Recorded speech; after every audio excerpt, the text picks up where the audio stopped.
অনেক মদখোর আমার সাথে বসে একসাথে ডিনার করে, হাফ প্যান্ট পরা, গলায় স্বর্ণের চেইন, হাতে স্বর্ণের ব্রেসলেট, আইসা আমার সাথে ডিনার করছে, আছে এরকম। গাঁজাখোর আসো বসো, বসলেই তো আমি ওর ডিএনএ, চিন্তার ডিএনএ চেঞ্জ করে দেওয়ার সুযোগ পাবো, চিল্লায় বলো ঠিক কিনা।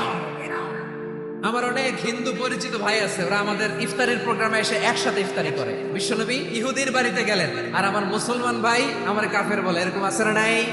মুসলিমরা দেখতে পারে না, সহ্য করতে পারে। বিষ্ণু ইসা ইসলামের খাদেম ছিল ইহুদি, এতদিন খেদমত করলে একদিনও বিশ্বনবী ওরা কালিমার দাওয়াত দেয় নাই। কারণ কি? বিশ্বনবী একটা ভালো সময়ের অপেক্ষা করতেছিলেন, দায়ী সুযোগ খুঁজে কখন দাওয়াত দিলে ব্যাটে বলে হবে, ঝোপ বুঝে কোপ মারে। বিষ্ণু ইসা ইসলাম ভালো সময়ের অপেক্ষা করতেছিলেন, দেখি আস্তে আস্তে এমন সময় আসছে ছেলে এবার মুমূর্ষ, যখনই টাইমিং পেয়েছেন দাওয়াত দিলেন, পড়ো লা ইলাহা ইল্লাল্লাহ। প্রতিবেশী ইহুদি হোক হিন্দু হোক, যাবেন, সুসম্পর্ক রাখবেন, উপহার দিবেন, বিপদে পাশে দাঁড়াবেন, অসুস্থ হইলে একটু আপেল নিয়ে যান, আঙ্গুর নিয়ে যান। ইসলামের বিউটি দেখে, সৌন্দর্য দেখে অবাক হবে, নসিব ভালো হলে কোনোদিন কালিমা পড়ে মুসলমান হয়ে যাবে।